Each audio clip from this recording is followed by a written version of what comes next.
We're live. Okay. Welcome. Once again, Thursday night. We are in the building. This is Perspectives and Facts Podcast, episode 42, live and on Point Network. We are here tonight. We have a lot to discuss. So much has been going on. And we have to get straight to it. We just breaking news: Memphis rapper Big Scar has passed away. A Gucci Man, a signee, an affiliate, has just passed away. Say Cheese Digital, DJ Academics has confirmed it, and at this point, we just want to send out condolences and say rest in peace to the young man, and just another life taken too soon. Big Scar. Yeah, he's out of here. He's out of here. With Abraham. He's in the bosom of Abraham, and now he's sitting right next to the niggas who wrote Deuteronomy and Numbers from the Old Testament. So outside of that, real quick, just want to let everybody know, just locally, this is a big Thursday night football game. It's Jags and Jets. Just to go ahead, just to let you guys know, it's a big Thursday night football, Jaguars, Jets. Hopefully Jags can pull this one out. You know what I'm saying? For all you NFL fans, Trevor Lawrence has been one of the hottest quarterbacks. We just beat the Dallas Cowboys a few days ago, Sunday. It was huge, big time win. I'm excited, but I'm not going to get too hyped, only because, if we don't win this game, then it doesn't mean anything. So just hopefully we can go ahead and pull this out on a nationally televised stage, win 2 big games in 5 days. But yes, RP Big Scar, 10-17. Yeah, I don't know if we're gonna get any news really right now, unless the stuff starts hitting Twitter, because that's kind of how like the a lot of our hip hop murders go down. So I don't know if it was a murder or like who knows what's been going on. It could have been a car accident, could have been an overdose. Like I don't know if we know the situation or the case right now. But honestly, we want to talk about Deb Antney. I don't know if you guys have been watching the Math Hoffa podcast or anything like that, but Deb Antney, she's been another Gucci Man affiliate, right? Just to segue into 1017 Gucci Man and the whole Brick Squad and the history behind everything and the people behind managing a lot of these emerging artists back in the day, around, you want to say 2006, 7, 8 era. Deb Antney is very official. She has done hella work, and her brother is Bimmy. Bimmy's the guy that I roasted Monday night with the red coat, but they're into hip hop. They're really entrenched in the game. So we want to go ahead and play what Deb Antney had to say about OJ the Juice Man and Gucci Man's relationship, and what kind of had to go down and transpire in that situation. So and the biggest thing about this is that she's official. She's not no clout chaser. Like, she ain't no motherfucker sitting in the attic talking shit. Like, if she says some shit is official, she got paper. She ain't got no reason to lie. So we can go ahead and Every interview I ever did, I tell people I neglected him. And I'll sit here and say that right now to this day still. I neglected him because he didn't give me no fever. Juice was good. He was quiet no matter what he did. And he was really the street one. It wasn't Gucci, it was him. He was the street guy. That's who the real street guy was, Juice. But he wanted to change his life. He really wanted to change his life. Juice is the one. Look, I got you to buy a house. All the stuff that we did together that you want to do. Why would you go lie on me and say that I did that to you? Why? You know I didn't do that to you. You know I did not do none of that stuff to you. You know that. What did you say she did? Stole some money.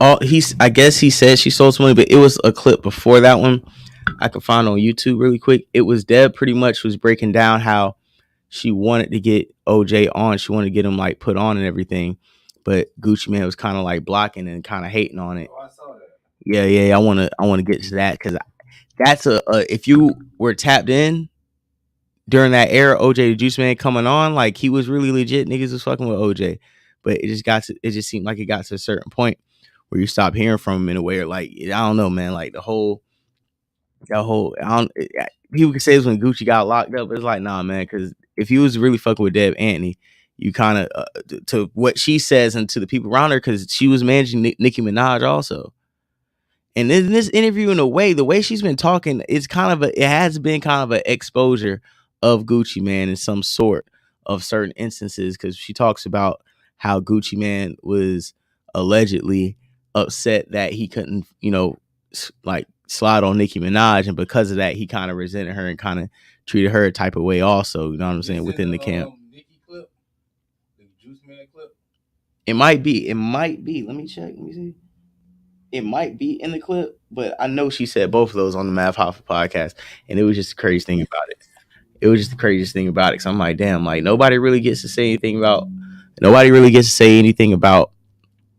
Gucci Mane, and because he's like the boogeyman, he has artists and affiliates. It's like you ever say somebody to him, he has like 30 niggas that's going, ride for him just off of loyalty. You know what I'm trying to say?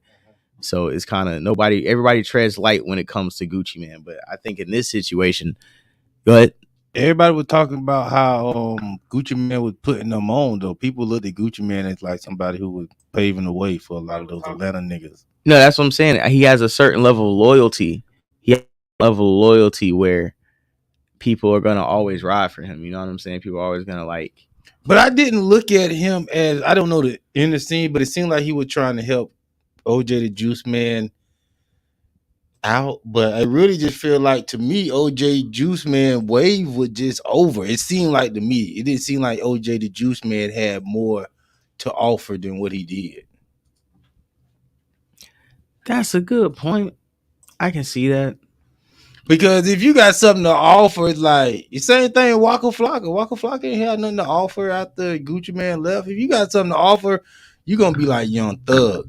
It don't matter if you with Gucci Mane or not. Listen, I'm about to find this thing. I'm about to find this clip. I might have it right here. Okay. Because some of that, we'll see what she say.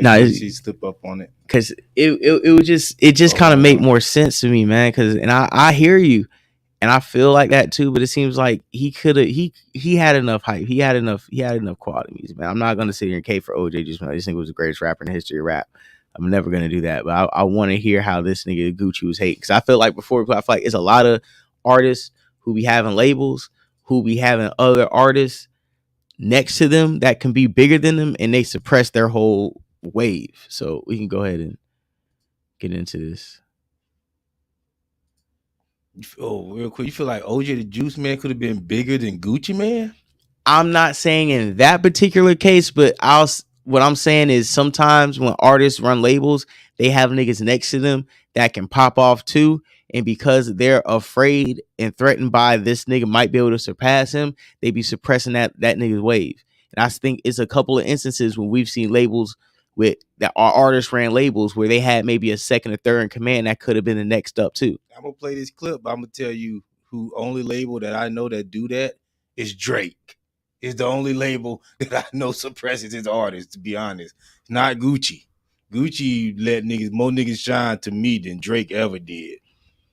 Drake could give you a feature, but he ain't giving you no push. Oh man, let's see what you're saying. No, that's a great point. A lot. See, Bimmy sat in that chair right there and was just this upset about the fact that Nicki didn't acknowledge you in her speech. He went in about that. Yo, I didn't see it. But like every time, like all the stuff whatever's going on with her now, people will call me. Mm-hmm. Sometimes through my stuff, people will hit me. Some of her minions will hit me. Mm-hmm. You know what I'm saying? It's like, Dad, why you not saying anything about Nicki going through da-da-da? Everybody, people will always say that, right? Mm-hmm. And I don't always see this stuff because I don't live through social media. Right. So I don't always see all of the things that's going on. Mm-hmm. You know what I'm saying? But when people come to me and try to say negative, I'm not going to let you say negative about her. I don't want you. You can't talk negative about her to me. Mm-hmm. You understand what I'm saying? Mm-hmm. I'm not even upset. I don't never have to be near her. You understand? But I've always told all of them, if we never make it in this music, that's fine. But don't take you away from me. You understand what I'm saying? I always could listen to me. If I push the shopper cart up and down the goddamn street collecting cans and bottles or whatever, I'm going to get money. Okay, that ain't got nothing to do with nothing. Right. This shit didn't make me. Right. Mm-hmm. It didn't make me. I've been getting money. And everything ain't always about that. You understand what I'm saying? Right. It has nothing to do with that. It was the people. It was what I enjoyed. I enjoyed them. I enjoyed working with them. Did you look at Nikki as your daughter? Yeah. Yeah. Because you didn't have one. I did. I did. That was my baby. It's like anything she wanted, she got it. Anything. I wanted her. I remember her birthday. I got this little diamond. You know, I remember her furs. I wanted all them furs coming up in there. So every time she walked out there on BET, she was coming to something else long. Just having fun. Yeah, all the rest of that bullshit, I'm not with that shit. By the time she catch on, story gonna be so entrenched, she's gonna have to talk them out of it. You did your Teddy back. bear ass out. Gucci, but in just this clip, Gucci, Suge Knight, Jimmy Henchman. Big U. She gets Big Big U. U. Yeah, Big U. Yeah, but the three she named. You know, Trick was letting nobody come into goddamn. And you was going. Yeah, what you was doing? Like, how You know, with Deb, it's a real recognized real thing, man. But see, I Recognized did real. a lot of things, rocking with the and I villains. really was around some real ass people, Right. like real ass people. You understand what I'm saying? People that's in history books now, or people that you looking at doing stuff like that. You know what I'm saying? It's like the shit that I was around and the things that I was doing. I had multiple lives that I lived, like multiple lives. But that makes you, I guess that makes See, I was trying to clip you on first.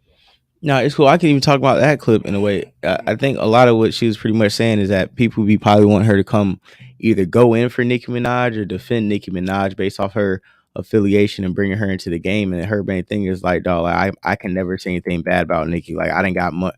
First of all, she's probably done got enough money off of Nicki and still eating off that shit. You feel me? So like, think about it. Nicki, a lot of these managers, a lot of times once they get an artist, kind of like what Meg's situation was, even with 1017 or 10 1551 5150 label with Carl Crawford, you can have an artist and then a bigger management or a bigger label can come in and soup the artist that you're managing. You know what I'm saying? And then you can get snaked out of your money, snaked out of your deal. And if you don't have the proper representation and street representation, you may not be able to get your money. Even if you look at how Rocco took Future to court and had to eat off so many Future albums. Future was just dropping like 3-4 fucking albums a year. You know what I'm saying? Because he had to drop so much material just to pay a nigga back. And a lot of times, unless you have the right street representation, legal representation, you have to have both and able to get your just doing a lot of contracts. I think when you look at a Deb Antney situation, getting one artist, you can eat getting off one artist, but she's ate off Gucci Mane and she's ate off Nicki Minaj. Just two names right there. So she probably and her son Walker. So if you really look at it, Deb Antney's really eating off of 3 rappers, and she's done it the right way. She's done it the legal way, and she's done it the way where she has a pedigree where nobody ever looks at Deb Antney as bad business. You know what I'm saying? And then even when people ask her, why don't you say something, you know, in a good way, or why don't you defend her in a bad way? She's like, yo, we done got money together. Like, we done put each other on.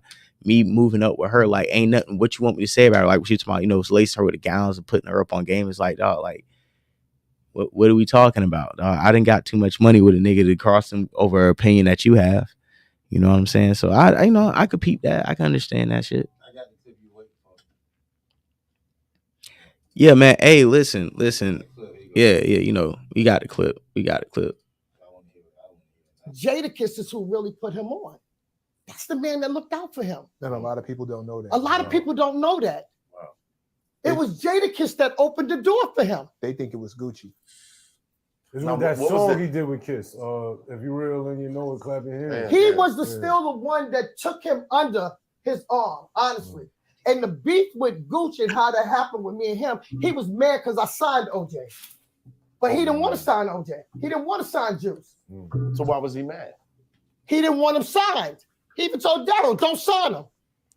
For what? Why not? Darryl Jones came down to sign him to Warner's. He told him, don't sign him. Don't do it.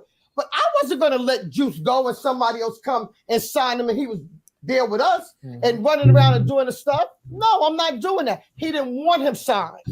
But yet now, afterwards, everything else that comes up, oh, he the man, he did this, he did that. No, that's not how that shit went down. Now that's interesting. Yep.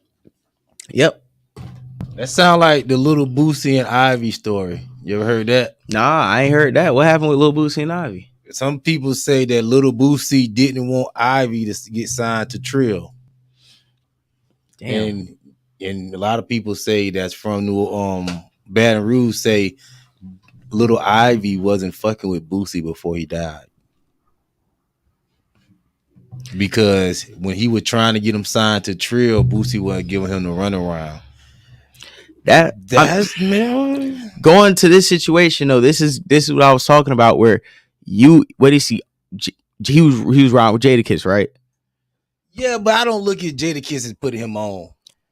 That was a nice track they had together though. But putting somebody on is more like I'm putting you like, okay, so you know, Deb called, hey OJ, where you at? Oh, I'm running around with Jada. I'm not running around with Gucci. I'm running around with Jadakiss. Remember what she said before? You know, OJ was really out here in the streets for real. You know what I'm saying? So she like, okay, you running around, you know, New York with Jada.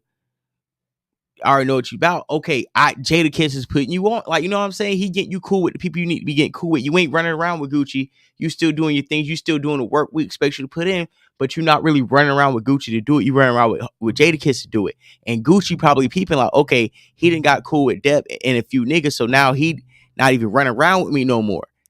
And other people talking to him. So Gucci probably already feel the way Deb said she was about to feel if he wouldn't go get another deal. So you can only, so I'm playing in Gucci's hand now. Now you can only imagine how Gucci feel.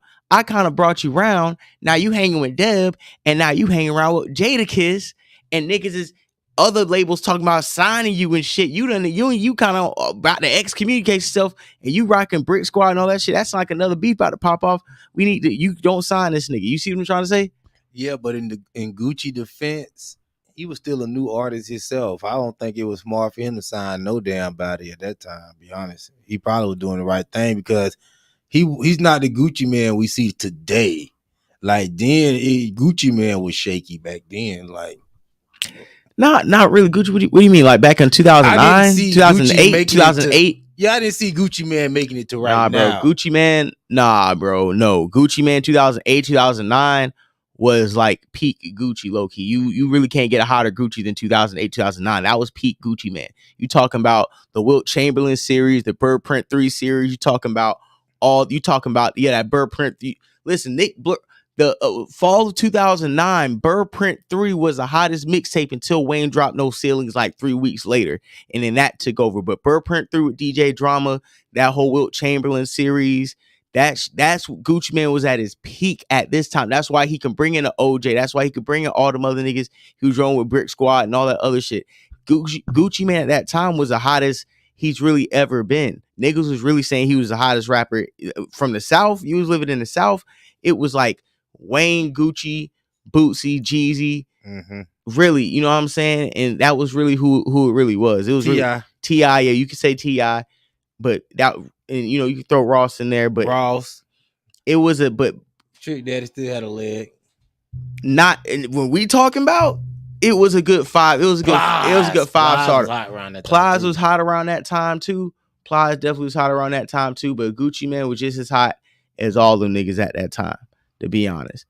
But still, like I say, I didn't see Gucci. I didn't, because I never was like a Gucci Man filed, you know, like Photoshop. Yeah. But think about that Lemonade. That Lemonade was like what, 2009, 2008? Yeah, but I think OJ the Juice Man was out the game by then. Nah, because OJ Juice Man didn't come to like 2007, 2008, 2009. No, OJ Juice Man was out of here by like 2010. OJ Juice was probably really out of here by 2010, 11. Nobody really checking. He was out here. I don't even think he made it to the state versus Roger Davis. Probably not with Gucci, man. Let me go look at this nigga. That was when Waka Flocka was just getting on. Yeah, man. But you know, OJ the Juice Man. All I gotta say about this, man. All I gotta say about OJ the Juice Man, and all I gotta say about the Gucci Man situation is that, to me, in a way, it's just another example of how artists be suppressing niggas on a label, or even Ludacris. I think is one that people say he suppressed Chingy on his label, right? No, Chingy came out and told the story. Well, what was the story? Chingy said his mom messed up his contract Cause his mom, he said he had a good deal, but then his mom was like, "Yo, you need to look at your contract." So he had that first album was a success. Like Yeah, that shit 3-4 was singles fire. off That shit was fire. That was really good. Then his mom came in there. They brought an outside lawyer in, and then his mom was like, "Yo," like he didn't realize Shock and because Luda he set was him young. up for a good deal. Yes, because you know why? And I mean, that's a good point. But now that I'm thinking about it, I'm like, you know what? They probably had to because remember Nelly kind of took him on, and then Luda signed him, right? Mm-hmm. Well, he said he never was signed with Nelly. Nah, but you know Nelly took him on. Know what I'm saying? You know, was fucking with him. He said put him in the mix. Yeah, but Luda had to probably offer him a more favorable deal to get him out of any type of deal that would have had to get circumvented through Nelly, right? Mm-hmm. So damn, that's crazy. So when his mom brought the lawyer in, they was like, "Yo, we ain't gonna mess with you because you think we cheating you. You don't trust us. Fuck you." You know what I mean? Right. So he went to another label. That's when he dropped that Jack Paul balling bullshit, that flop, and then he came back to DTP, and that's when he dropped that shit with Tyrese. Damn. Yeah. So he really fucked himself out of his deal. Man. So we're gonna go ahead and wrap that topic up for today. Just salute to Deb Antney when she just watch the rest of the Math Hoffa podcast. Salute the Math Hoffa. I really like what he's doing in the game and in the hip hop space because it seems like he's getting those real interviews that you're not gonna really get on Vlad TV. You know what I'm saying? Mm-hmm. And Vlad TV's doing his thing, but Math Hoffa seems like the biggest threat to Vlad TV. Does that make sense? But I think no. I'm not saying that Math Hoffa would be threat to like Joe Budden. I think the reason why I don't think it's Joe Budden because Math Hoffa is a more interview based podcast. Mm-hmm. Joe Budden is more of a personality based podcast. Joe Budden, people come to watch Joe Budden. People not watching to see who Joe Budden's bringing on today. But I don't think none of them people competition of Vlad got like 5 million subs, bro. No, that's a fact, but you got a long. That's a wild, bro. Let me see. Okay, what about Gilly? Do you think he's a threat to Gilly's algorithm? Oh yes, definitely. But Jadakiss is who Definitely a really threat to Gilly and them because he more real. Gilly and them is like silly. Yeah, you gotta loosen up at you gotta loosen up at Gilly shit. Yeah, you gotta. Real niggas don't want to see no silly ass shit. Yeah. So Math Hoffa get the. You're not gonna really get these stories for real. Yeah, Math Hoffa coming up fast though. He got 700. He almost got 750. That's what I'm saying. That's why I asked you. I'm like, I'm fuck with Math Hoffa. That's why I asked you. I'm like, he could be fucking with Vlad. Cause see the thing about Barstool, like the advertisement, New Amsterdam, like it's a lot of it's kind of commercial and salute because it's you getting advertisement shit, but it's kind of in a way commercialized sometimes when you listen to Gilly's podcast. But it's cool because I can enjoy certain interviews. But the dynamics are different from a Math Hoffa. Math Hoffa it gives me more of a Vlad vibe where niggas can really get in a street bag. Niggas can really get in a like hip hop, like I'm like getting a real, you know what I'm saying? You may be right about that because you know why? Because Vlad got a problem getting the real niggas on his show. That and then it's not only getting the real niggas, it's like Math Hoffa can get the Tony Yayo interview or the Deb Antney interview or like the tons of other interviews he's gotten from rappers and artists. The baby interview, niggas gotta be like real niggas when they come. Is that New York vibe? Is this a certain like I like to see people in that element. You know what I'm saying? Not in the Vlad where I'm talking to somebody outside the culture, but it's a Vlad interview. So it's a how you gotta. Because everybody code switches. Niggas say, in a good way. How you got to walk into the Math Hoffa podcast and the type of questions and how you got to answer. Even if you playing theatrics too, I like that element in hip hop. I don't give like Vlad. I like what he brings because it's not being met anywhere else at the capacity and the clip Vlad is doing it. That's what you're saying to where it's like, Vlad's kicking out so much on a daily basis, you're not going to get to it. But at the point where you can have somebody that's at least a Bible-like alternative, Math Hoffa is creeping up pretty quickly on just having certain names and having those candid conversations that Vlad is more going to just ask questions where in the Math Hoffa shit, niggas is really Deb Antney or some of these people can get in a bag and go on those rants and really get it off. And it's more serious in a way than even the Drink Champs. That shit, yeah, Drink Champs is just so contrived. But Yeah, Math Hoffa, he got some steam on him. Yeah, I'm surprised he caught steam that fast, but yeah, he got some steam on him. Like, yeah, he coming for a big position in that media space. And it moves in cycles, man. That's just Yeah, what it it does. is. It moves in cycles. It does. But at the same time, You got to think, bro. When Breakfast Club was that spot at one point, now it's like, who cares? yeah, but that's the crazy thing about it, where it was a time where even if niggas didn't want to go to the Breakfast Club, that's the only option they had because there wasn't anything else to go to. There wasn't anything else to see. So you seen a lot of, to me, you seen a lot of artists and a lot of people that came on the Breakfast Club, and they didn't really get a chance to like get their artistry out or get their projects off. It was a lot of goofy shit that used to go down in those interviews, which was kind of funny sometimes if the artist can like go ahead and like play around. Mm-hmm. But it seemed like it was a lot of times on the Breakfast Club interviews where it was just bullshit, man. And I appreciate what they did though in the space, because I think what they really showed in the space of what they did was that niggas can get around and have conversations.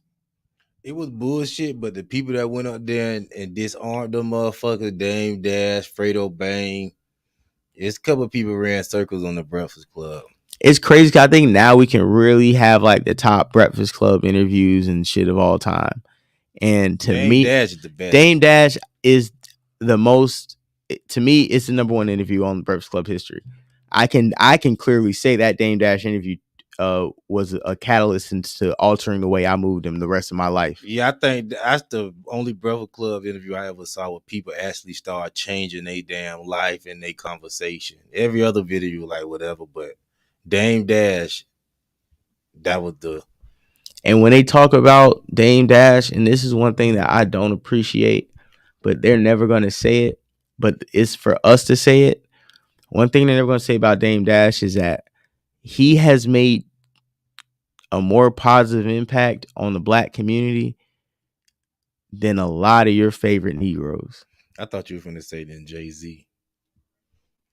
No, because I feel like Jay-Z has inspired a certain demographic too. I feel like Jay-Z has inspired a lot of people worldwide.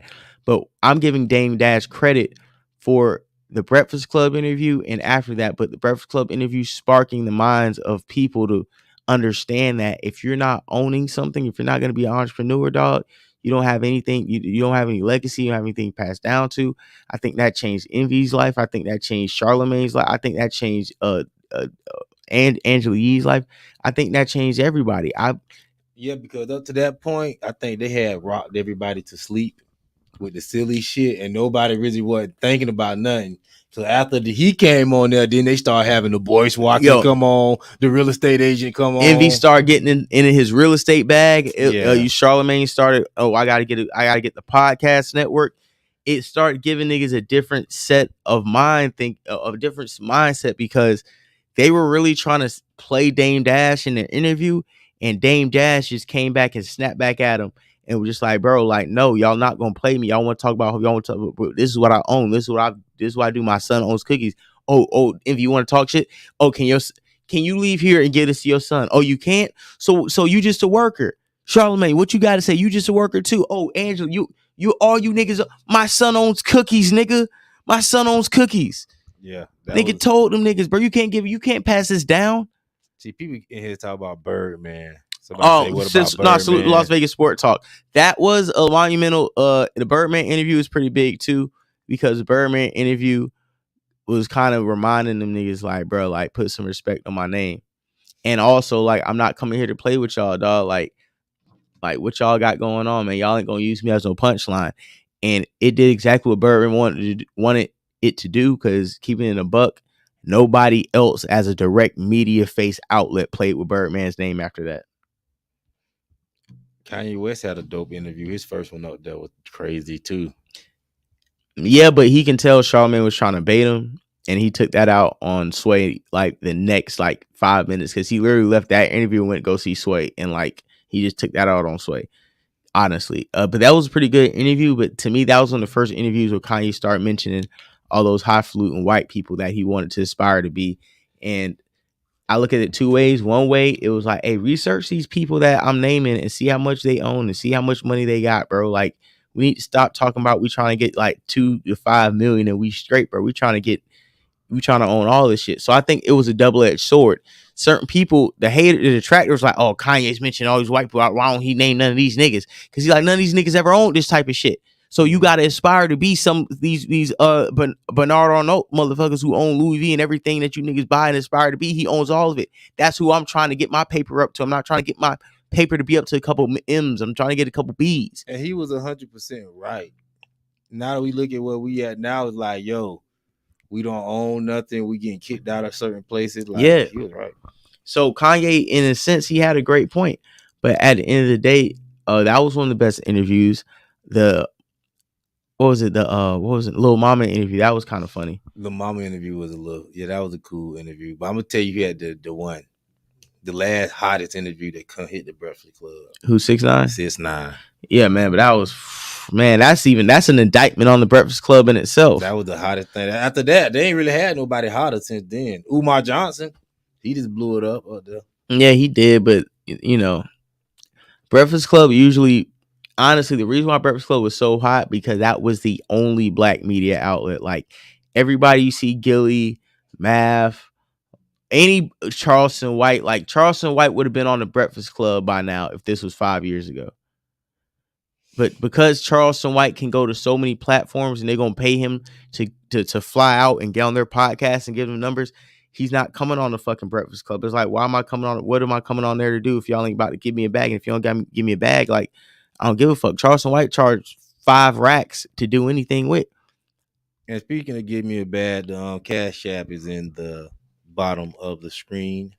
Yeah, we got the official Cash App up for the show.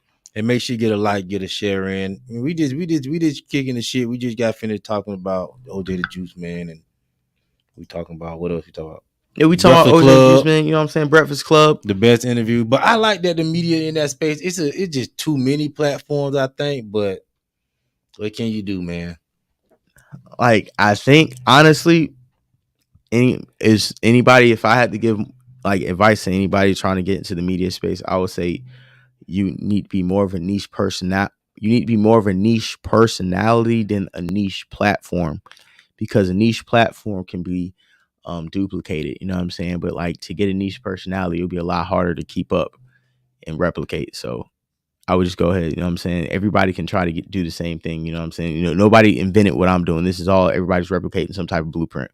But you'll get a lot quicker off trying to replicate, or not trying to replicate somebody else's platform, man. So that's what I gotta say, But salute to, like I said, salute to Deb, man. Salute to a lot of people. I want to talk about this Brittany Rinner situation. We got 14 people in here. Salute. Make sure the likes reflect the viewers. I want to talk about this Brittany Rinner situation, because Brittany Rinner is a wonderful, beautiful woman. Very fine, athletic, sexy woman, very articulate. I would definitely go on a date. I would definitely go out to lunch and eat chicken tacos. Would you marry her though? Would I marry her? If she would if we met each other's expectations, I mean, I don't look wise. I mean, she's not ugly from what I see. Everything you know about her though, in the media, man. Yeah, I would. I don't know, bro. Like, I would. Yeah, like she doesn't. I give her a chance. That's what I'm saying. Like, I don't know what you should. Okay. Cause it'd be like the same nigga. Listen, I seen it go down in real time. Nigga never did me like this, but I seen a nigga try to tell somebody, hey man, yeah, she a hoe. Like everybody slid her, man. Don't cuff her. And the nigga be like, you know what? Yeah, bro. Like, you know what I'm saying? Like, she done slid like 2-3 niggas on the squad. And like you and her kind of, you know what I'm saying? You talking to her, you're like, man, shit. Hey, but you should talk to the homies, you know what I'm saying? Like, man, you know what I'm saying? I think I might start fucking with her, bro. She kind of being, and niggas like, you do it, don't do it, man. You know what I'm saying? But so and so don't fuck. So man, don't even do it. And then nigga like, all right, yeah, you're right, I ain't gonna do it. And 2 weeks later, same nigga said don't do it. He's fucking with the bitch. Got his tongue, Like he wifed her up and shit. Bro, I done seen that happen in like a lot of niggas circles and shit. So I'll be like, man, see, if you like the hoe, bro, just go ahead, wife the hoe, bro. Like, hey, she gonna break your heart if you ain't got enough, you know what I'm saying? You ain't got enough game on her. She gonna break your heart. But if you like her, you like her. Cuff the bitch, you know what I'm saying? If Brittany Renner was fucking with me and I had, you know what I'm saying, what was sufficing for her, hey, it is what it is, bro. You know, it's a clout race. She got clout, I got clout.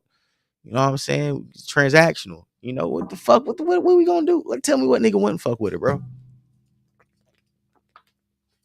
I want to hear about you niggas fake ass morals. A lot of you niggas never fucked the bitch as fine as Brittany Renner.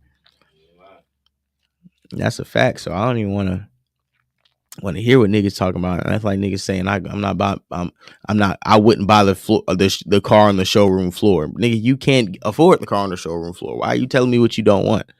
Nigga, it's what do. Can you get that first, nigga? Anyways. So yeah, do we have the audio for this one? Okay, cool. I want to because pretty much just this segue and set this up for you guys. She was talking about how she regrets her body count and all the guys that she slept with, and she feels like that men used her body as leisure, and she wished she just would have respected herself enough to protect the virtuous insides that belong to her. So we're gonna go ahead and play this clip. Like used up by men, and that came from a lack of self-worth. I did not understand my value that I was born with. I didn't. And I gave, again, people look at sex differently, but sex is spiritual unification. At the end of the day, I don't care how you spin it. It's spiritual. For women. Okay, Yeah, for women. Whatever. Yeah. Okay, fine, for women. It's spiritual unification. And people that I shared my body. Do you believe that? That sex is spiritual unification? No. Take a shower and wash all the spiritual unification off. Where you think that come from then? I think it comes from you getting probably penetrated and dominated by somebody you emotionally like as a woman. So it's different when it comes to sex. Like, as a man having sex with a woman, you're pretty much dominating, conquering her. So it's like, you know, it's different. I'm not a woman, but if I'm looking at her, I'm like, you probably feel like it's some type of spiritual connection. But if you ask me, I never felt any type of spiritual connection after I've had sex with somebody. So I'm not going to sit here and talk about soul ties and all the other, like, I don't subscribe to that. I feel like you can wash soul ties off with some good soap and a nice rag or loofah. With some Dow. Yeah, you know what I'm saying? Wash the clothes off. Here we go. Yeah. Body with. When I think about my list, it's repulsive because they didn't deserve it. But that was an outcome of me discounting my worth. And it's disgusting. I hate even having that spiritual tie in any type of way. But yeah, I would absolutely change sexually how I move around. And self-worth. How it makes you like feel. Yeah, it doesn't feel good knowing that you gave a sacred part of you to a man that looked at sex with you as taking a piss. It's not fulfilling. It's disgusting to think about. And I feel like I've beat myself up every single day for my decisions. And what people say about me online holds no candle to what I've told myself on a daily basis. Like, I've been called worse by better, and that better being me. Like, I have talked down to myself, and I felt like I was unworthy for a very long time. And I would say this is more of a recent awareness, like in the past year,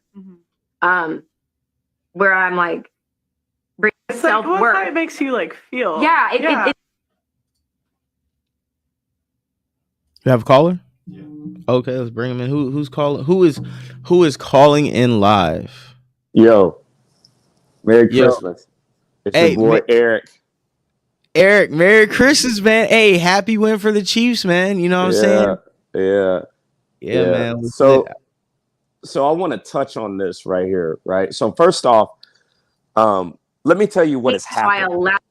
Let me tell you what has happened right now. So what has happened right now is this woman who do you know the woman who Brittany Rinner is talking to? No, educate us. Okay. So it's a woman named Pearly Things, right? One of the ugliest women.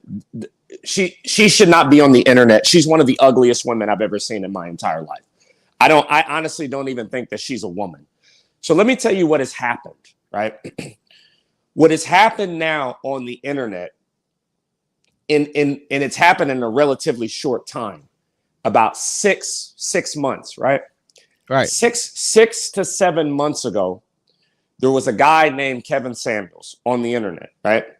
And this guy had built a massive following up, basically telling women or debating with women that, hey, what you're doing and the way that you view men today for relationships is wrong, right? Now think about what I just said. He found a way to make a following by debating women on their views on men. So what happened is he passed away, but he had amazing success. Now women have recognized and infiltrated his very words and turned around and had the same, and now it's literally basketball, it's literally video games, it's literally government, it's literally the rap game all over again. What happens? Men create something. Men build an industry, men build a certain space, men do something innovative, and then they have success. And what usually happens after that? Women infiltrate those spaces that men built and take over those spaces when they didn't build it to begin with. So now, since Kevin Samuels has died, right, you have a bunch of women out here repeating the same things that he said, right? But they don't really believe these things. They don't really subscribe to these messages.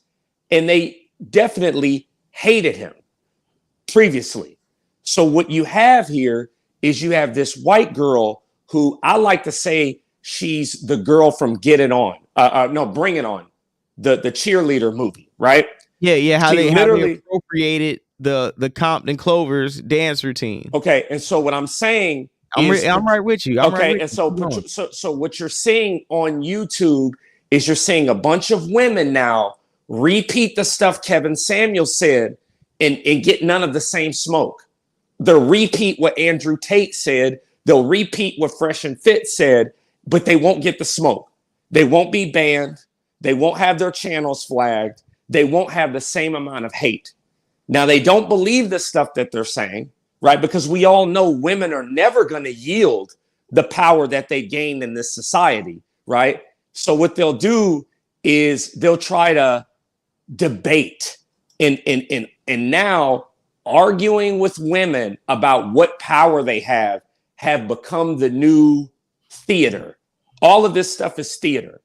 Brittany Rinner saying, so first off, Brittany Renner, number one, she never blamed herself in this conversation. She said, I regret the fact that men used me. She still blamed men.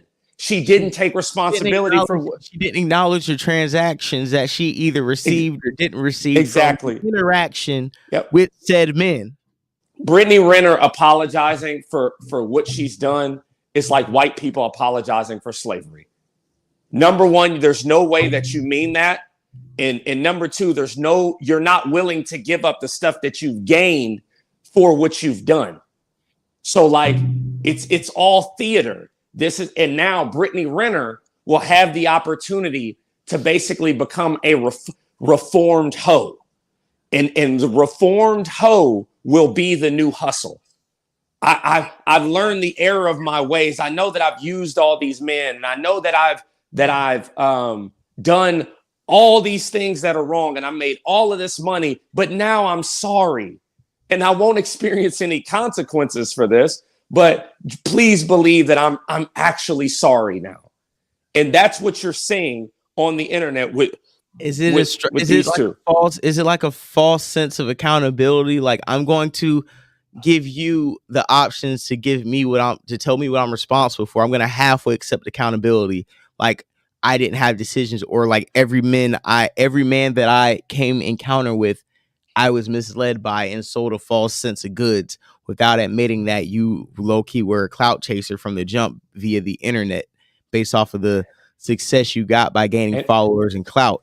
And you just climbed up the clout ladder. And because you climbed up the clout ladder without a clout marriage to attest to, And because you have so many names tied to you, your value is now lowered. Because the thing about these women, I feel like in this industry, in the clout industry of, sleeping with prominent men, your value is only high based off of the amount of men we don't know you slept with. And the more men that come out that say they've slept with you lowers the price.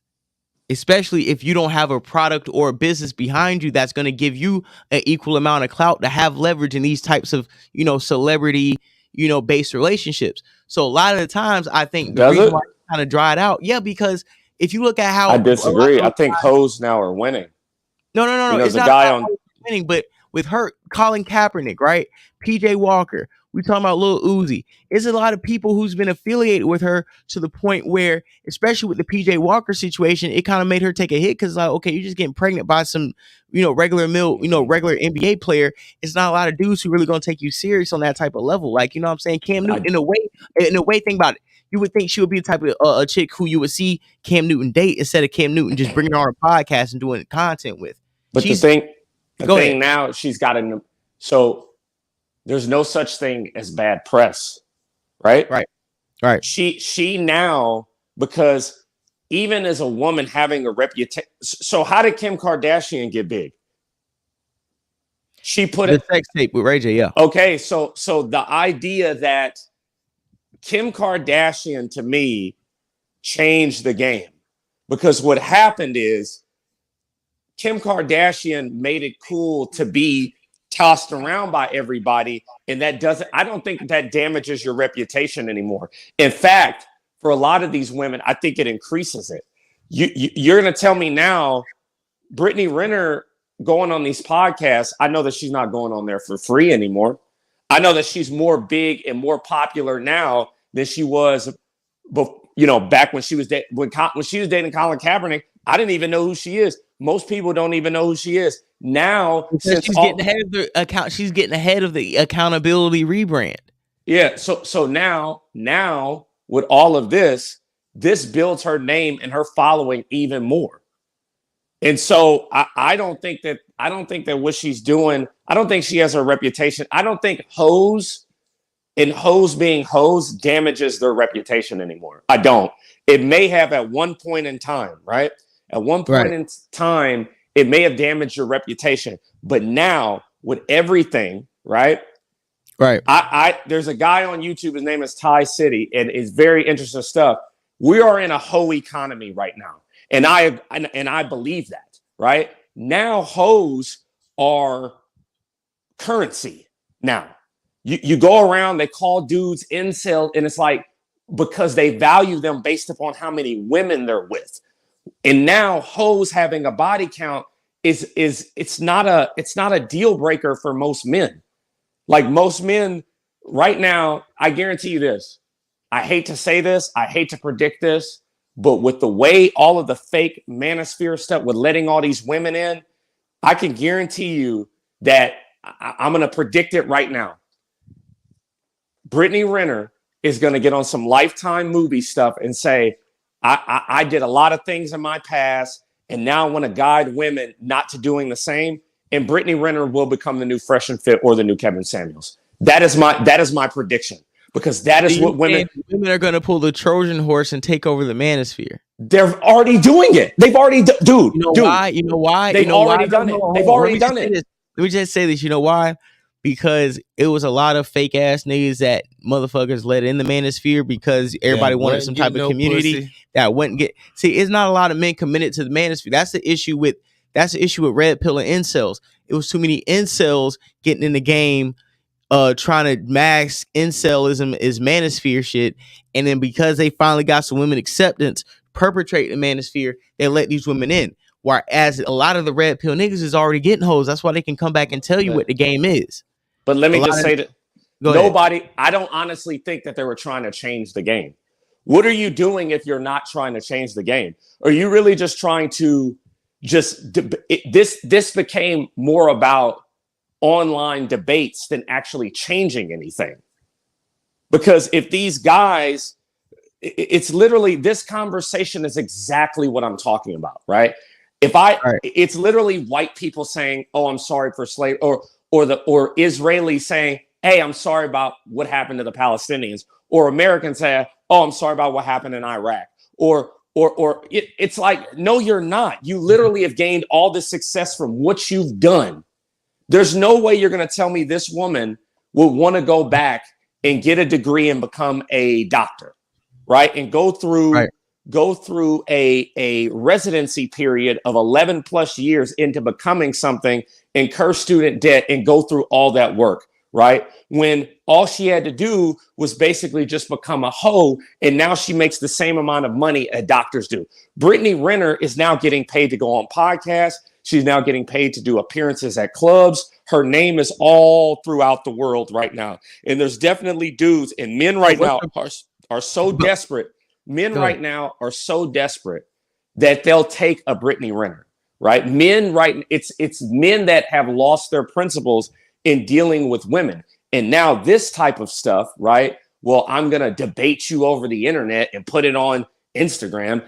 That is not going to do anything, because if the red pill people were real, because now I'm starting to think a lot of it's fake, because if you were actually real, you would be trying to change laws so Brittany Renners can't exist. You would be trying to change technology policy so no woman can make pictures of showing their feet on OnlyFans. But they don't want to do that. They want to sit up here and they want to try to make women understand them, right? Instead of actually wielding power against the advantages that they have financially and politically. That's what I honestly think. Everything now has become theater.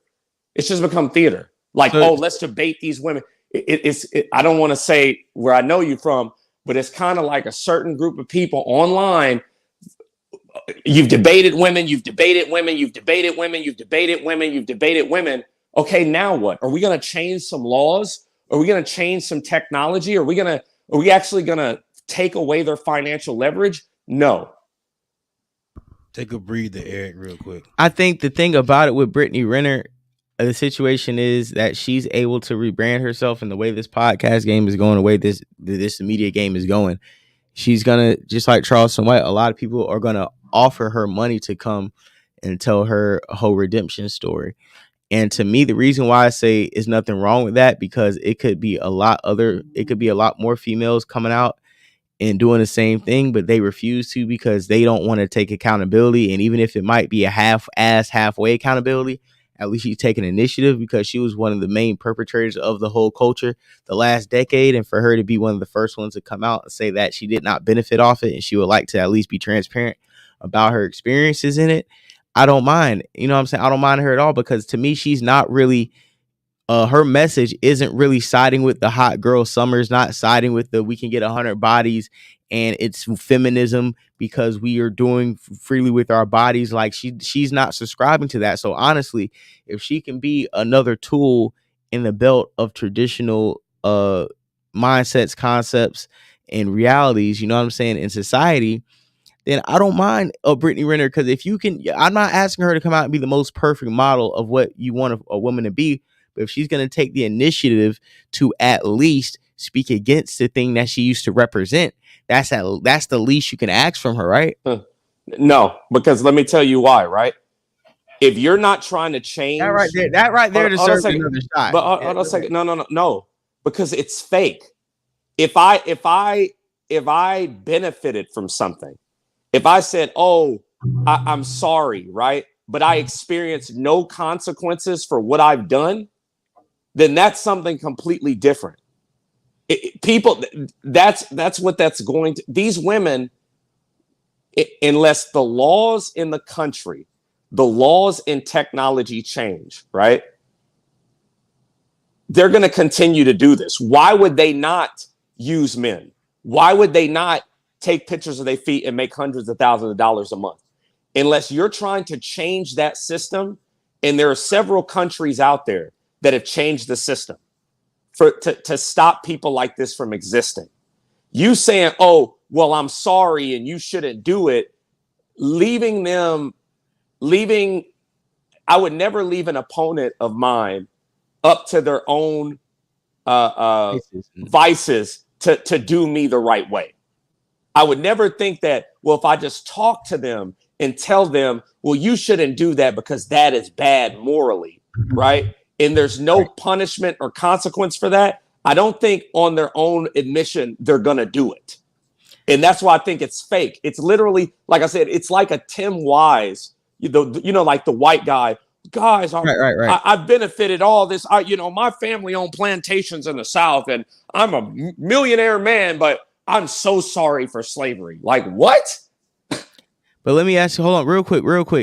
Hey, Shakir, if you want to, tap in, you can always call in. But what she's saying, but I think Aaron knows what you're saying is true, Shakir, and he's saying she's just found another way. What's up? Who's that? Who's what? Who's Brittany Rinner? Who's Shy? Young Shy. Shakir. Sweets. No, I was Eric. I don't know who that other person is. Okay. Yeah, you don't know her. She's hey, listen, she's very part of what we got going on in Clubhouse and off of Clubhouse, and even helping me on social media. That's my homie. That's the OG. Well, Young G. She's younger than me, but she's a Young G. She definitely knows what time it is. But if you want to tap in, I was like, listen. No, I was just about to say what she's saying is kind of adding to your point that Brittany Renner knows that anywhere she goes, men are going to fold to be in the same rooms with her, regardless of what benefit they're getting or not. And you just are recognizing that she found another way to hustle that desire out of people. Exactly what you're saying, pretty much. It's not that she's genuinely made up for her mistakes or suffer some consequence. She's just getting ahead of the curve on the whole redemption story and figured out how to monetize off the same men that would have paid if she would have just be doing the OnlyFans right now. Okay, but the thing is this, right? So right. For me, so it's funny because that guy said, "Oh, this is capitalism." No, it's not. Right? It's not. It's exploitation. When there is a law, when there are laws out there that are detrimental to women, and we don't have any right now, right? Women go raise all hell to change those laws, right? So if you're not trying to change the child support, like I said, I don't believe your words. I believe what you do. If you're not trying to change the child support system, if you're not trying to pay PJ Washington all that money back that you got from him, then it's all talk. All you're doing is talking to me, right? You're like, oh, that's what I'm saying. Hey, really quick. AKW Beats, if you would like to call in and have a conversation, we have the link in the chat, right? Yeah, feel free to call into the chat. I want to have these conversations because if you feel passionately to have this conversation with me and Eric, and please feel free to call in. I want to expand on this topic because we have people pouring into the live chat right now. I think they are understanding what Eric is saying, and I think they also understand that this is a topic and a conversation needs to be had because Brittany Renner is somebody that we all know is somebody that looks like they're doing an active rebrand right now, and it's galvanizing a certain community. And what it's doing, the way I'm seeing it, is a lot of the manosphere this week. I mean, not this week, but today, when this clip dropped in the last 24, 48 hours, right? I've seen a lot of guys who represent the manosphere and represent, the red pill community use this clip as a tool of validation. But what they don't understand, is you're inviting you're inviting and co-signing the Trojan horse. You're co-signing and inviting the white lady over there and Brittany Renner. I think isn't the lady over there overseas in London or some shit? Yeah, I know she does her stuff in London, but but think about it. I think Brittany Renner over there talked to her, and I think her and Andrew Tate are about to drop something this week. And he disappointed me with that too. Because look at it. Tell me why, you feel like Andrew Tate shouldn't even propose a platform. No, you should not. You know why? Because look, that's exactly what I'm talking about. You have two people talking about the same thing. You have Andrew Tate and you have this white woman, right? Andrew Tate, over his words, had his bank account stripped from him, was banned from every social media. But yet this woman will say the exact same things and not be banned based upon what she says. That's what I'm talking about. You feel like Andrew Tate sold out to get his accounts back? Do you think Andrew Tate doesn't have his account? He doesn't have his accounts back. What I'm telling you is this is the system. You cannot receive this type of benefit. Say I'm sorry. Just say, well, I'm sorry about it, but then there's no consequence. That woman, this is subversion. The FBI said that they were going to start cracking down on these people online with their beliefs, right? Right. How many women have had their accounts banned?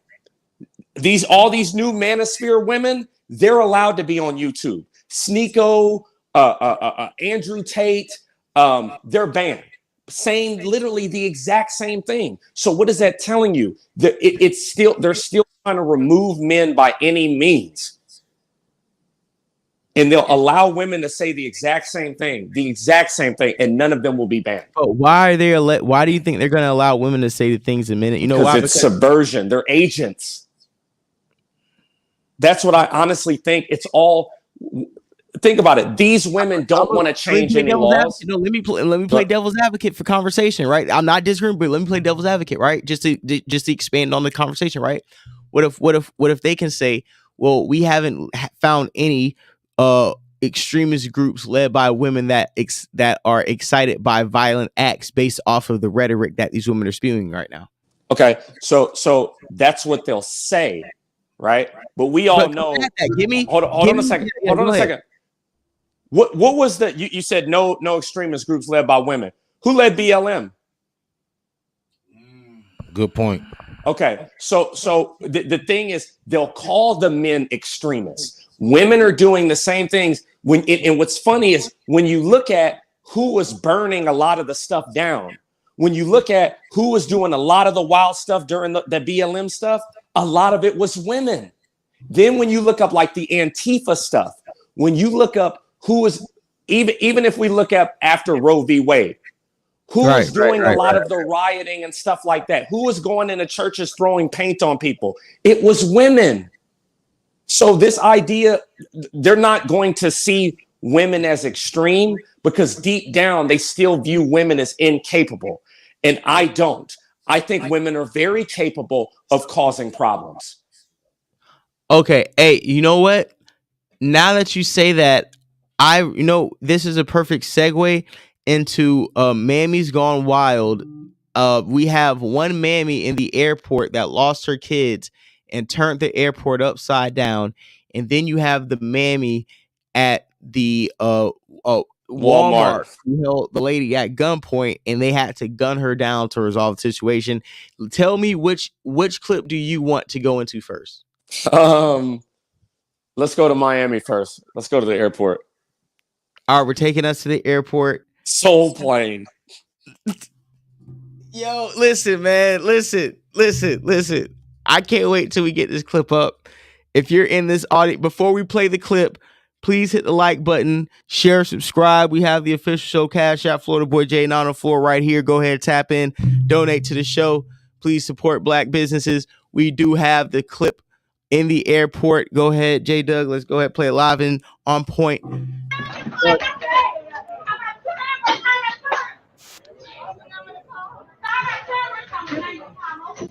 Oh yeah! Oh yeah!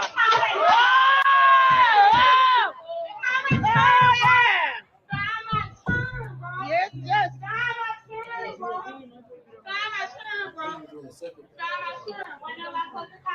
They're in the bathroom. Get out of here, man! She left him in the She bathroom? looks like an 80s jazzercise workout person. Move! Call the whole time. We coming to you. Yeah, we're about to bring you in. Hold tight, Abel.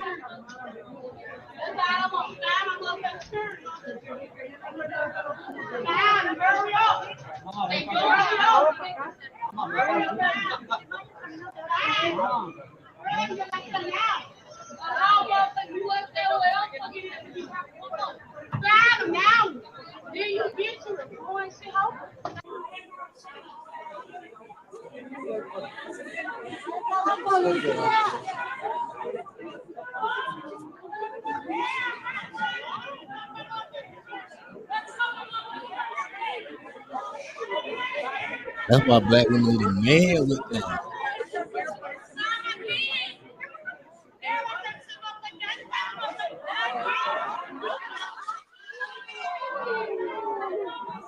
Wow, she really tearing shit up right now. There's something more to this. She ought to be. I just want to see what the hell's going on. Like, God damn. All right, so that's let's bring Abel Offends fans first. Let's bring him in really quick. Yo, what's going on, man? What's popping? What's happening? Hey, This, thanks for tapping into the show, man. What's going on tonight, man?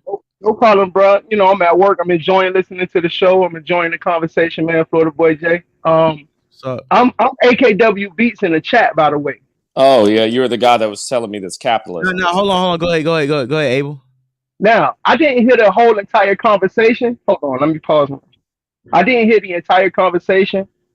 Now, I only caught the last part when you was talking about changing laws, and Right. that's where I gotta pause you at right there, right? I don't. Now, if a girl want to sell feet pics, that's a business, bro. To me, in my opinion, this capitalism. J.P. Morgan had people had 8-year-olds working in steel mills falling out dead. Right. I ain't got no problem. I ain't got no problem with her selling feet pics. You feel me? She can do whatever she wants. It's up to the guys to I ain't gonna say check that shit, but in a way, not the. Hold on, not, let him hold on, Eric. Let me just compound on what he's saying, because it could be somebody who subscribes to what Eric is saying that still knows he can profit off of a woman, right? I don't necessarily agree with what he's saying. I don't necessarily agree. It's just when we start talking about changing laws and shit, now I gotta pause you. When you start talking about restricting people making money, from their talents, that's why I gotta stop you at. Okay. Well, I believe. Go ahead. Okay. Go ahead. So listen to what the gentleman is saying, right? Listen to what he's saying. He's saying when it comes to laws, I don't believe changing laws and restricting people making money. Now, what I told him to do, what did I say? When women see something where men are making more money than them, they change the law immediately, right? I'll give you an example. Hold on. Hey, go. Because he said if it came to foot pics, he has no issue with that, right? Let me tell you this: if you're gonna legalize that, then legalize prostitution. Prostitution is illegal. I agree. Hold on. No. Hold on a second, because you're operating on theory, right?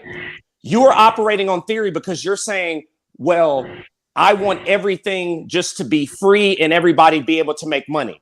In a perfect world, what you're saying is true, but that's not what women do. When women see men that are making more money than them, they change laws. Women get together and they have tax codes, right? They literally will change. Our entire tax code is about helping women. The amount of money that we spend on Section 8, welfare, food stamps, most of that stuff goes to women, right? Also, women have changed these laws to go against men who are making money. There used to be this thing called pimps, right? They literally have come down on pimps who are making money. Now, we don't live in a free market economy because we have laws against all type of things. The idea that if it makes money, we should allow it to exist, that's not the world we live in. There are certain states where selling guns is illegal. There are certain states where selling tobacco is illegal. There are certain states where, selling alcohol. That's a morality level on a state level. But can I rebut that? Hold on, Eric, let him have a chance to rebuttal. Go ahead. Now, when we start talking about morality, which moralities are we going by, right? Are we going by Christian moralities? Are we going by Muslim moralities? Are we going by Jewish moralities? Just traditional conservative moralities, because traditional conservative morality it goes past religion and race, to be honest. Now, so continue. Just to set that establishment. Go ahead. Yeah, now I'm with you. Now, Florida Boy J, you from Florida, you from Jacksonville, Duval, I'm all that, right? I'm with y'all. I'm from Miami. Miami. Your mic is out. We can't hear you. You got your mic covered. You got your phone mic covered. Hello, can you hear me? Now we can. Yes, yeah, sir. My bad. That was the call. Now, I'm from Miami, South Florida. South Florida leads the league strip clubs. It's very conservative. If you tell a Cuban, let's be liberal, a Cuban might shoot you. You feel me? Right. Dade County is very conservative. We got strip clubs, we got prostitution, we got drugs everywhere. Now, it's very conservative. Those things are illegal. Now, all of those things are legal.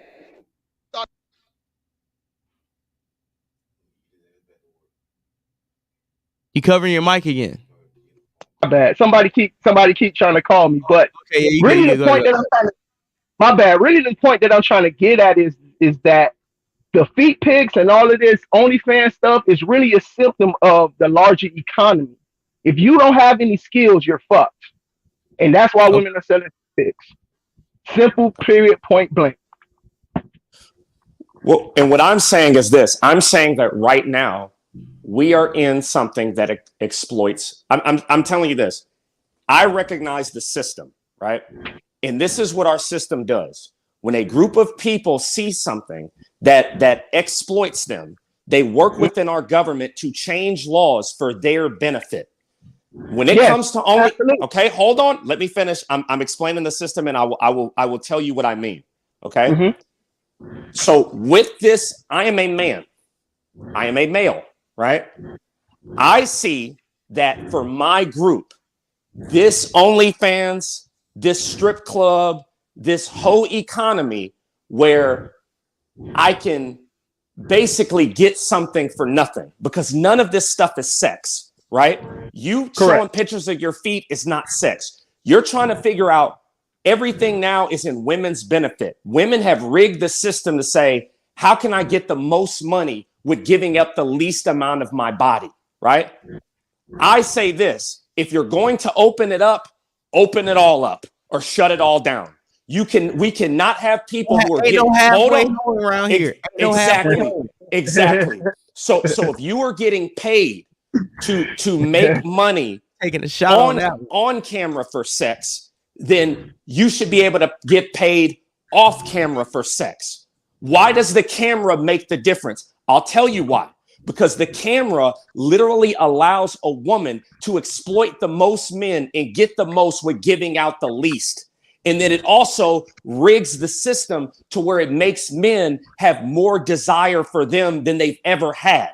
We are literally in a society now where women are able to take a picture, do nothing, have no social skills whatsoever, but then put that out there for 50 men to take advantage of them and send them money. Now, that does not benefit me as a man. And people may say, well, that's not right. Let them do what they do. Absolutely not. Absolutely not. You know, and let me tell you why, right? Because women have literally accomplished everything and done everything with my body, my choice, except prostitution. Most of your big feminists out there, they want a woman to be able to do whatever she wants. They want her to have the right to vote. They want her to have the right to have guns. They want her to be able to serve next to a man, et cetera, et cetera. But they don't want open and legalized prostitution. Do you know why? Because that makes their value and the demand for them go down.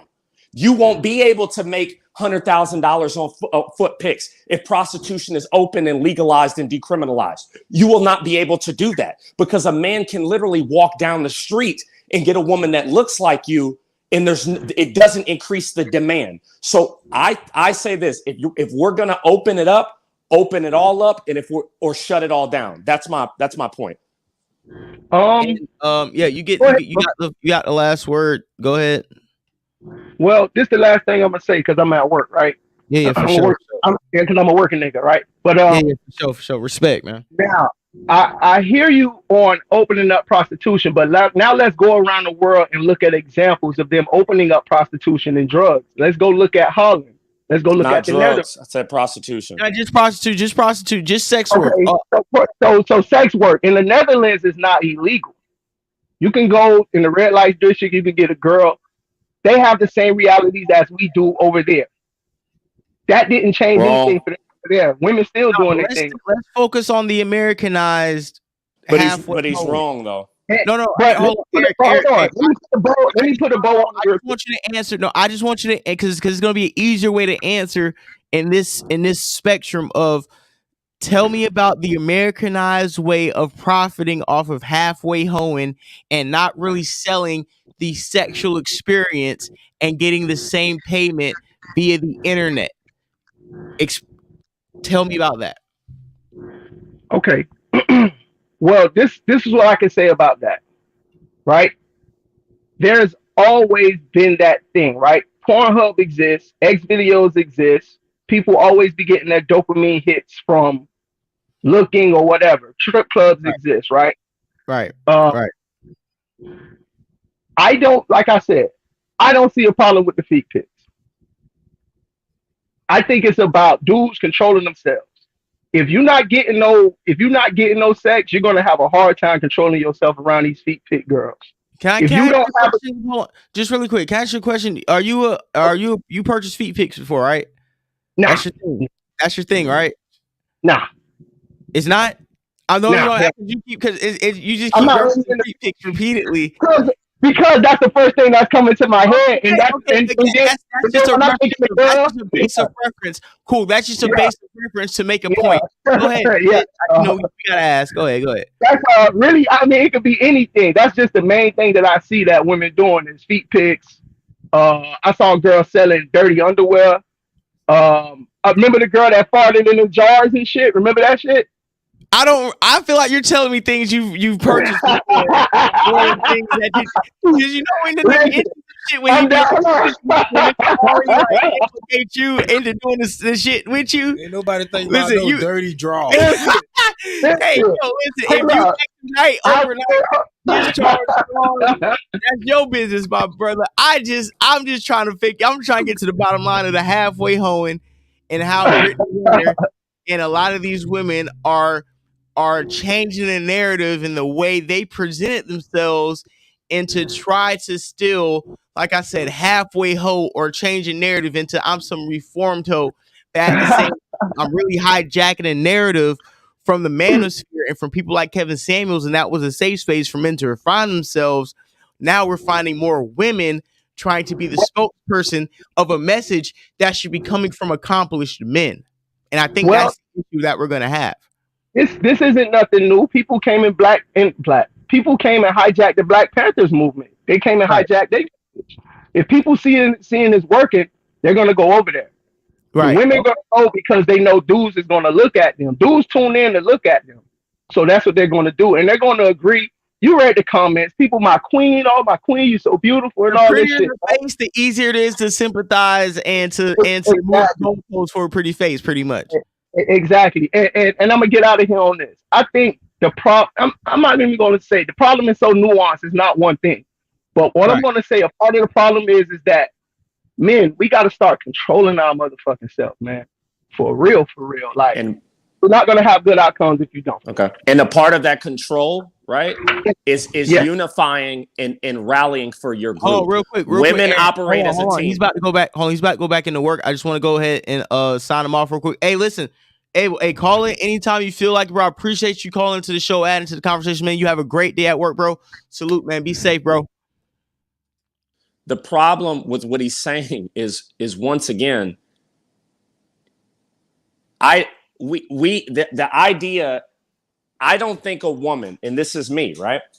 I don't think a woman who sells pictures of herself should make more than a man that works on a railroad, or a man who's a plumber. Or everybody a man who's a doctor, right? Right. Now, and when you land your plane, we're gonna I got you to the Walmart, right? Yeah, but go ahead. Yeah, go ahead. Though. The thing is, once again, when women see something that they don't like, whether it's abortion, whether it is unequal pay, they literally unify and change the law and change the system for their benefit. And now men need to do this, but when it's things that disenfranchise men will be like the guy that just said, oh well, that's just the way it is, and they'll just say, well, we should just accept it. No, we should not. We should literally unify for our benefit, because that is how we got here. Women got together collectively and went to change. Pornography used to be illegal in some places, right? So what happened? People got together to try to change laws for what they wanted. Like, that's just what this comes down to. And women are willing to come together and unify to get things to for their benefit. Men are just, we just want, just be a man and get over it. No, literally, if they're playing football, I'm going to play football. I'm going to play whatever game is winning. So with that, I'll finish. I'm done. Two things before I segue into it. I know you see the motherfucking Jags doing their thing before halftime. I just want to let everybody I haven't know. even turned the game on. It's 13-3. Trevor Lawrence and Travis Etienne are making plays. Evan Ingram made a big catch and a run. Aaron, I'm saying this, and this has nothing to do with the Chiefs, right? This is just strictly a Jacksonville Jaguars point. My best hope, I'm hoping we catch a Cincinnati Bengal run.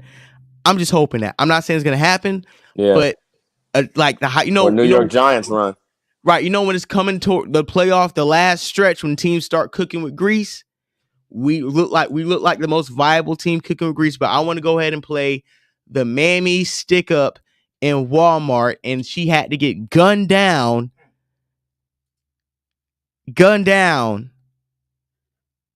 by holding up. Clean up on aisle 4. Clean up on aisle 4 for holding up an innocent Walmart worker. We don't know the rhyme or reason, but we have the clip. Let's go ahead, play the clip. We're going.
Oh man, listen.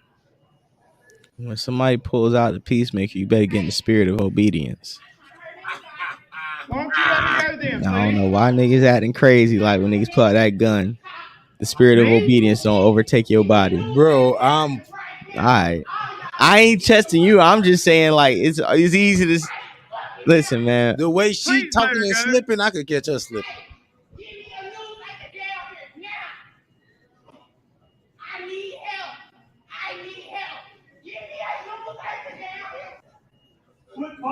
Out chasing, doing too much.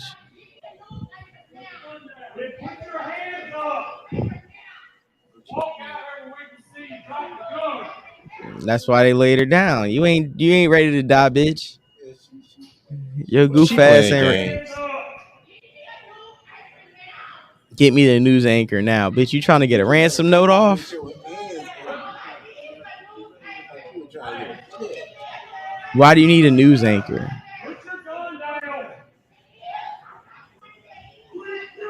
Want to be famous?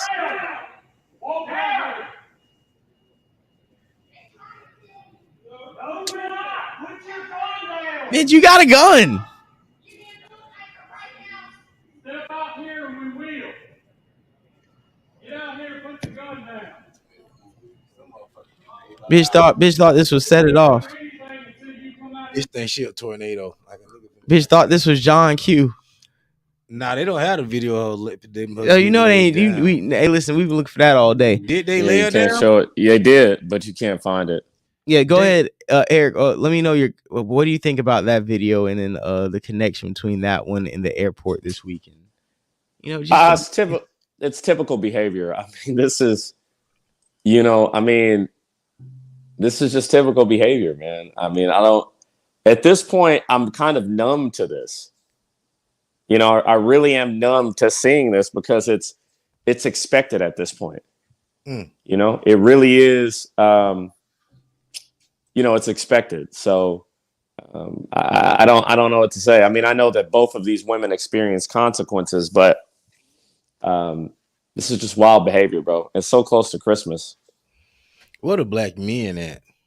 What you mean black men? They got as far away as they could. Black men have learned to stay out the Mammy way. Stay out Mammy's way. If that ain't your bitch, stay out of her way. You can go down too. She'll pull the trigger on you. She'll hit you with the damn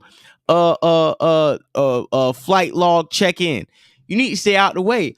Listen, I'm not about to go running down on some mammy. If this ain't my sister, this ain't a woman I know or somebody that I feel like is being treated wrong. Now, I've stood up for a black woman who worked at a Walgreens before. She's being berated by a Karen, and I had to stand up and let that Karen know that you won't be talking to her while I'm around. That's happened before. But I'm not going to stand up for some berated woman who's wild. I'm not going to stand up for anybody who looks like they're having a mental episode and they're just wilding out. Because I'm not trying to die. I'm minding my business. You know how you stay living to past your 40s, 50s, 60s, 70s, and 80s? By minding your motherfucking business. Mississippi. Mississippi. I'm not about, hey, they gunned her down as they should. You listen, if that was a white man right now, you'll be like, oh, they should have gunned him down. If that was some Arab, somebody, gun him down. If that was any demographic, you say gun them down. Besides, if it's somebody who's regularly victimized in the media. I feel like this. If you go to any public establishment and you brandish a firearm and try to hold somebody hostage for any reason, they should shoot you dead in the middle of the floor, because we're not promoting or we're not going to give anybody any type of incentive to be enthusiastic about domestic terrorism. Oh, I got another Walmart video. Aaron, do you agree? Eric, do you agree? Yeah. I mean, of course. Terrorism, there's zero tolerance, race, creed, or color. But the thing is, once again, we are not named. That really is the problem. We're really not focused on what women have like done in the society like this, because this happens a lot more than we know. It happens to men. It happens to children. And you know, they just get off scot-free, man. You know, a quick thing real quick. I got another Mammy video from Walmart. Mammy taking over Walmart. One more Mammy video, and I want to ask questions. Listen, it's a video. I don't know if anybody's ever seen Prim's Home Cinema, but it's hilarious. It's literally one of the funniest things to watch. I'm thinking about movie reviews, right? Yeah. Oh yeah. Oh my. It's gold. I'm thinking about after me and you wrap up the segment. I'm thinking about debating. I'm talk to the producer. I might want to close out the show on a Prim's Home Cinema review. He just dropped a new episode, and I might want to end this. What movie review? Next Friday, and Star's about to go live pretty soon, so I want to wrap this up. But he did a review on Friday, and I might end the show off with a Prim review. J Doug, what do you think? You think that what do you want to do? You think that's a good idea? Or you want to do that separately? The Prim review? Yeah. You want to review his review? Yeah, his review of Friday, next Friday, like a live reaction video. Oh, okay. Like, you know what I'm saying, as the ending of this episode. And then that also, that does promote Prim and put Prim, you know what I'm saying, and people who don't recognize Prim, because that's literally one of my favorite YouTube creators. Okay, cool. I mean, that's on you. I don't know if I don't. Yeah, you should be fine. All right, cool. All right, so let's play last minute video, get some Aaron commentary, and like I said, Aaron, if you want to sit around and watch Prim with us, let's go ahead. You know what I'm saying? We're just gonna wrap this up before Star go live when we get up on there and start talking about these mammies out of pocket. Now, this is another Mammy video. This is Mammy on Mammy violence, but I just wanted to show y'all how these mammies are just running crazy in these public places, especially Walmart. Here you go. Now, she was caught stealing, and another mammy done stopped her from stealing 2 big ass carts of everything, and this is how Mammy took it out on.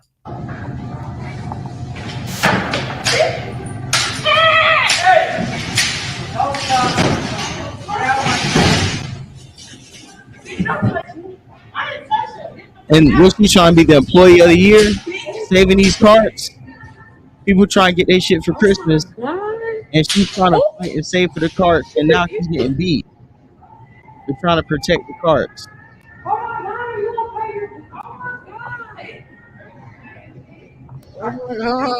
Oh my god!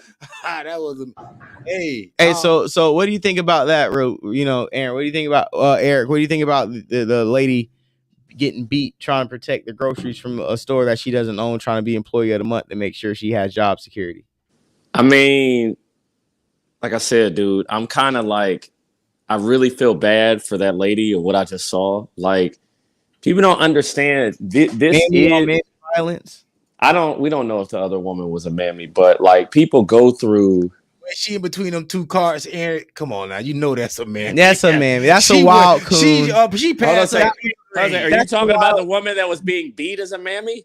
No, the woman who was beating on the Both of them was it was mammy on mammy violence. Why are you protecting property that's not yours?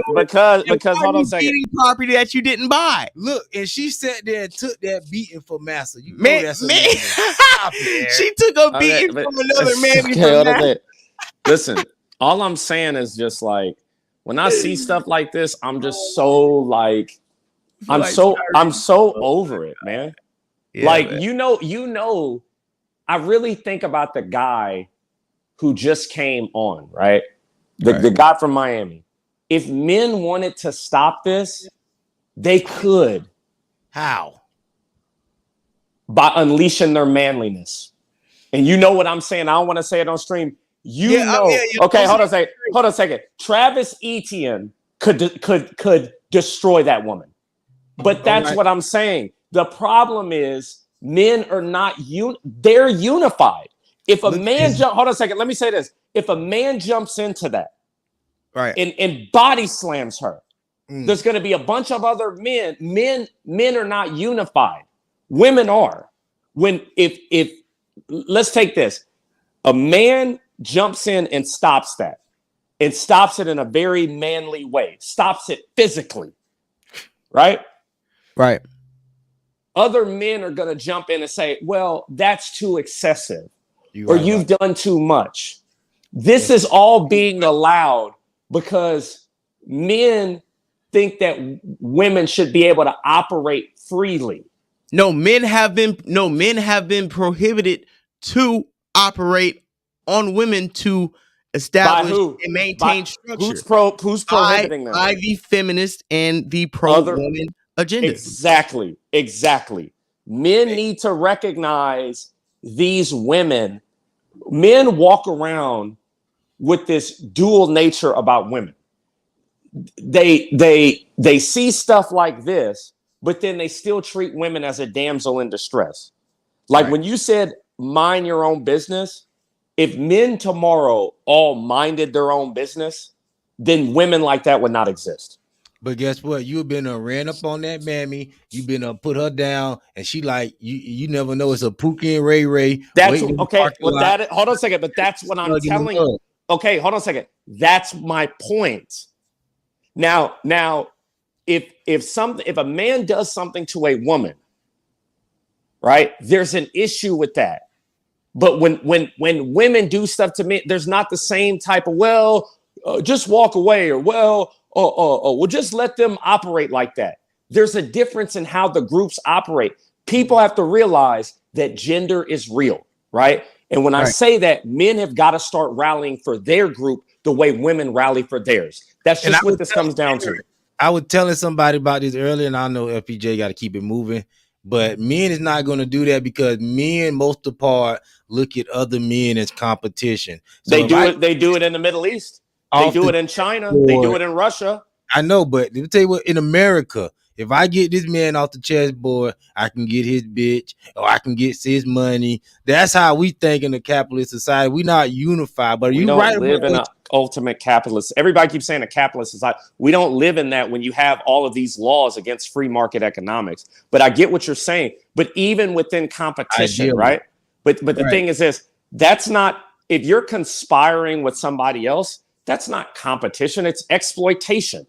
Like literally, you think men in the Middle East, for example, men in the Middle East are competitive, right? But what they don't do is team up with somebody else, like to go against one of their own. They have a set of rules and order. Exactly. But listen, it's only like that because they haven't had generations of breaking tradition to the point where now you've neutralized such a mass amount of men and women to the point where traditions aren't celebrated anymore. But I just want to move on this topic. And do you want to do the prim reaction for? Let's go prims. Let's go prims. You want to hang out for the prim reaction? Of course. All right, bet. That's what's up, man. Because prim, honestly, like this is if somebody asks me, like, what's your like most look forward to YouTube videos, is Prim and UB News. Prim, I swear, bro, like this, he should be on way more people's radar because I don't think anybody can do movie reviews the way he does Black cinema movie reviews, man. And like a little, and sometimes it's I think is that one the first one. Yeah, that's perfect. And it be the little stuff that he be throwing in the videos, the little tiny things you got to catch that makes you really appreciate his stuff. Okay, so just to intro this video, he has a next Friday movie review. We're going to go ahead and get through that. And after we get through that, we're going to wrap it up and head to the Star Report. Star is live right now. So anybody want to tune into the Star Report, go ahead, head over there and support the OG's platform. But right now, we're going to go ahead and play this Prim movie cinema from next Friday. You know what I'm saying? This is gonna be great.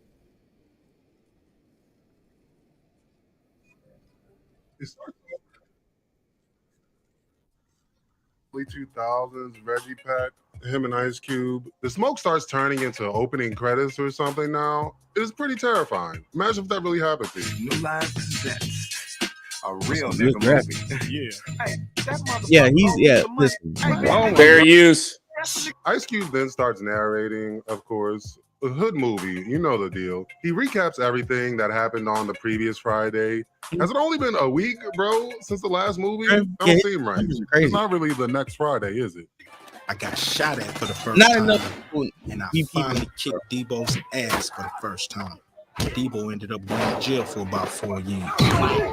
Now, there's rumors going around the hood saying Debo is supposed to break out next Friday. Nigga, yeah. What kind of rumor is that? Why would Debo tell anybody about his jailbreak schedule? The exact date and everything? Why the fuck is he in jail anyway? You didn't give a reason. Is it because of this fight? He got 4 years off this fight? He got his ass beat. Why? That's a good point. Number one, how would just niggas in the street know Debo's breakout date? And number two, how did he get 4 years off a fight with Craig? Now just continue. That I just sometimes during the Prim review, because it's a review on a review, I want to sometimes stop it on the key points where he stops the movie to bring up the same questions that we be having. Now we be high as fuck or drunk as hell watching the same movie. But go ahead and continue. When you were younger, you seem like they changed the scene in the movie when you watched it. You're like, I never seen this scene before. Yeah. Definitely, dog. Definitely. Ice Cube in jail too. Maybe it's not the fights. Maybe it was something else. He was committing hella felonies for no reason. He broke into Stanley's house. All right, it's fine, bro. We can roll with it. Ice Cube goes on to explain about how he's got to live with his auntie and uncle now in Bel Air. Apparently, his dad heard the rumors about Debo breaking out of jail, so he sends Ice Cube away to protect him or whatever. How old is this nigga, man? You're a grown-ass man. This should be your decision, bro. How are you getting shipped off like this? You like 29. He said, how you get shipped off like this? You 29. Sit on your feet. Ain't no time to beat your meat. Be on about 35, 45 minutes.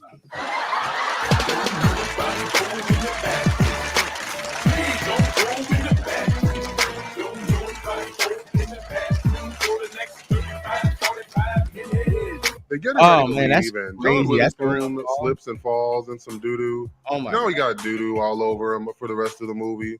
That's childish, bro. That's not even like the same type of humor as the first one. What the fuck? This long ass doo-doo joke. Are you serious? Yeah, like why does he always have like a doo-doo joke?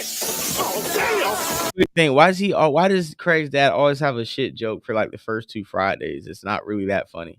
Boo boo funny, man. Yeah, a little bit. That's the first thing that kid laughed at. Yeah. As a kid, I'm gonna keep it a buck. As a kid, that was like the funny part. But like, as an adult, it's like, man, that's kind of crazy. But yeah, go ahead. But it's easy. Yeah, come on. Yeah. Get off.